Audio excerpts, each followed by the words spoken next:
الحمد لله وكفى وسلام على عباده الذين اصطفى أما بعد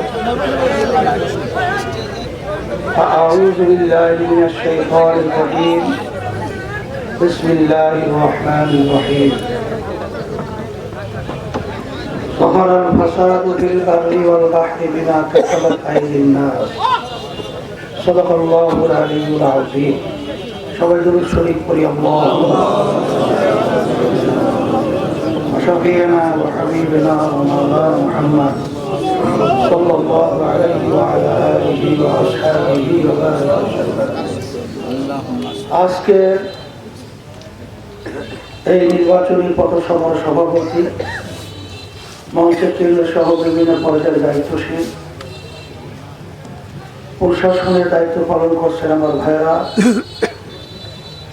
বিশেষ করে সাংবাদিক আমার ভাইরা সহ ইসলাম প্রেমিক দেশপ্রেমিক আমার ভাইরা।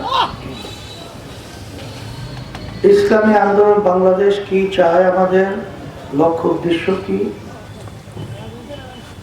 যারা ইসলাম অনুযায়ী দুনিয়াতে ব্যক্তি থেকে শুরু করে রাষ্ট্রীয় পর্যায় পর্যন্ত জীবনকে পরিচালনা করবে, দুনিয়াতে শান্তি পাবে, আখেরাতে মুক্তি পাবে। আজকে এই যে স্বাধীন হলো 54 বছর চলছে, এই 54 বছরের মধ্যে আমরা অনেক শাসকের শাসন দেখেছি। আজকে বাংলাদেশের মধ্যে যারা নাকি এই 26তম নির্বাচনে, মানে 26 সালের নির্বাচনে যারা নির্বাচন করার জন্য এসেছে, তারা পিছনে কিন্তু দেশ পরিচালনা অনেকেই করেছে, অনেকে কিন্তু সংসদে ছিল। নতুন ভাবে আমাদেরকে কিছু দেওয়া বা তাদেরকে পাওয়া চাওয়া কিছু নাই। আর ইসলামী আন্দোলন বাংলাদেশ এমন এক নীতি আদর্শ, যেই নীতি আদর্শটা সে আল্লাহ রাসূল সাল্লাল্লাহু আলাইহি ওয়াসাল্লাম থেকে শুরু করে যদি আপনারা ইতিহাস পড়েন দেখবেন যে সেই নীতি আদর্শের ভিতরে একটা পিপিলিকা পর্যন্ত তার স্বাধীনতার নিশ্চয়তা সেখানে রয়েছে। সেই হিসাবে আমি সকলকে বলবো যে 5ই আগস্ট 2024 গণ অভ্যুত্থানের পরে যে পরিবেশ তৈরি হয়েছিল, আমরা বলেছিলাম ইসলামের পক্ষে একটা বাক্স, সেভাবে চেষ্টাও করা হয়েছিল, পরিবেশও তৈরি হয়েছিল। তা আমরা শব্দ ব্যবহার করছি ইসলামের পক্ষে একটা বাক্স, আলহামদুলিল্লাহ তৈরিও হয়েছিল। এখন অনেকে বলতে পারে হুজুর আপনারা এখন আলাদা কেন? এখন আমরা আলাদা হওয়ার কারণ হলো ইসলামের জন্যই। কারণ 8 দল সহ যখন আমরা একত্রে চলছিলাম, তখন যে আমাদের ইসলামের পক্ষের একটা বাক্সের কথা আমরা স্লোগান দিয়েছিলাম, সেটা কিন্তু বাংলাদেশের মানুষ খুব আন্তরিকভাবে গ্রহণ করেছে। কিন্তু সেই ইসলাম নামক বাক্সটাকে ছিনতাই করে নেওয়া হয়েছে। সেই ইসলাম নামক বাক্সটা এখন আর বাক্স হিসেবে ইসলামের নামে নাই।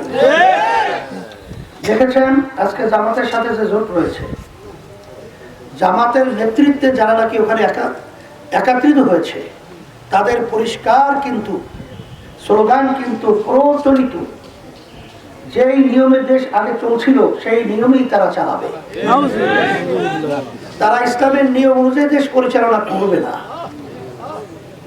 তাইলে আগে পরে 53 বছর ওই নিয়মে দেশ চলার পরে তারা যে বলে তারা ইনসাফ প্রতিষ্ঠা করবে, আমরা তো বলবো আমেরিকাতে ইনসাফ প্রতিষ্ঠিত করতে চায়, লন্ডনও তো করতে চায়, আর অন্যান্য সব জায়গায় তো করতে চায়। কিন্তু কোন নীতি আদর্শের মাধ্যমে ইসলাম ইনসাফ প্রতিষ্ঠিত করবেন, সেই নীতি আদর্শটা পরিষ্কার করতে হবে। আমরা ইনসাফ প্রতিষ্ঠিত করতে চাই ইসলামের নিয়ম আদর্শ অনুযায়ী, কিন্তু আপনারা করতে চান কোন নিয়ম নীতি অনুযায়ী? এই নিয়ম নীতি তো আমেরিকার নিয়ম নীতি, বিজাতিদের নিয়ম নীতি। এতে ইনসাফ প্রতিষ্ঠিত হয় না, এরা সম্পূর্ণ ধোঁকাবাজি হয়।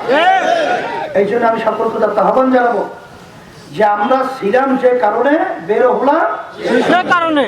এখন অনেকের মনে করতে পারেন যে আমরা হয়তো একা হয়ে গেছি। আমি বিভিন্ন জায়গায় বলে থাকি আল্লাহর রহমতে আমরা একা হই নাই, আমাদের সাথে আল্লাহ আছে। আমাদের সাথে আজকে বাংলাদেশের ইসলামকে ভালোবাসে তারা আছে, আজকে যারা দেশকে ভালোবাসে তারা আমাদের সাথে আছে। বলে হুজুর দেশকে ভালোবাসার কথা কেন বললেন? আজকে যারা জামাতের সাথে জোটবদ্ধ হয়েছে, আপনারা দেখেছেন জামাতের নেতৃবৃন্দ গোপনে আমেরিকার সাথে বৈঠক করেছে, তারা গোপনে ভারতের সাথে বৈঠক করেছে। এখন বৈঠক করবে বিভিন্ন দূতাবাস বা বিভিন্ন কি বিদেশি যে আছে না তাদের সাথে করবে, কোনো অসুবিধা নাই। গোপন কেন? সেটা গোপন কেন? এইটাই কিন্তু আমাদেরকে চিন্তিত করেছে। নিশ্চয়ই এর ভিতরে কোনো ষড়যন্ত্র রয়েছে।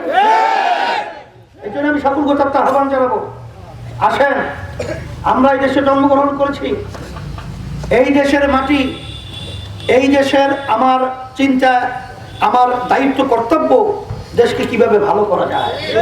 সেই লক্ষ্যেই ইসলামী আন্দোলন বাংলাদেশ আমরা বলেছি যারা দেশকে ভালোবাসে তারা ইসলামী আন্দোলনের পক্ষে, হাত পাকা পুতিনের পক্ষে থাকবে।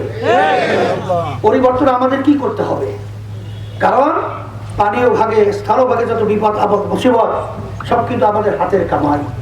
এর জন্য আমি সকল গোত্রকে আহ্বান জানাবো, আমার বিশেষ করে ইসলামী আন্দোলন বাংলাদেশের নেতা কর্মী এবং মুহিব্বিন এবং যারা ইসলাম প্রেমী রয়েছেন, দেশপ্রেমিক রয়েছেন, সকল গোত্রকে আহ্বান জানাবো, যদি আজকে আমরা মনে করি একা, এটা আমরা ভুল করব।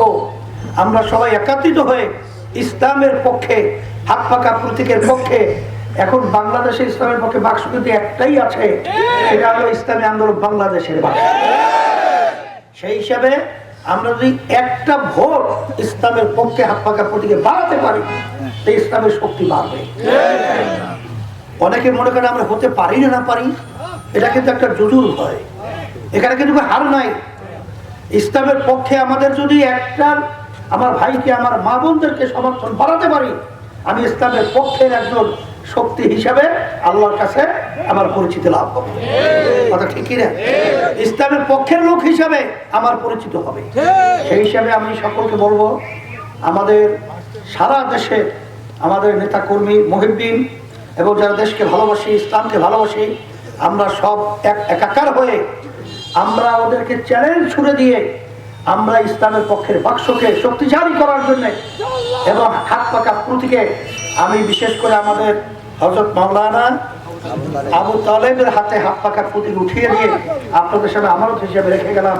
আল্লাহ রাব্বুল আলামিন যেন হাত পাকা প্রতীকের প্রার্থী আবু তালেবকে আল্লাহ বিজয় দান করেন, হাত পাকা প্রতীকের প্রার্থী আল্লাহ বিজয় দান করেন। রব্বানা আতিনা ফিদ দুনিয়া হাসানাহ ওয়া ফিল আখিরাতি হাসানাহ ওয়া কিনা আযাবান নার বিরহমাতিকা ইয়া আরহামার রাহিমিন।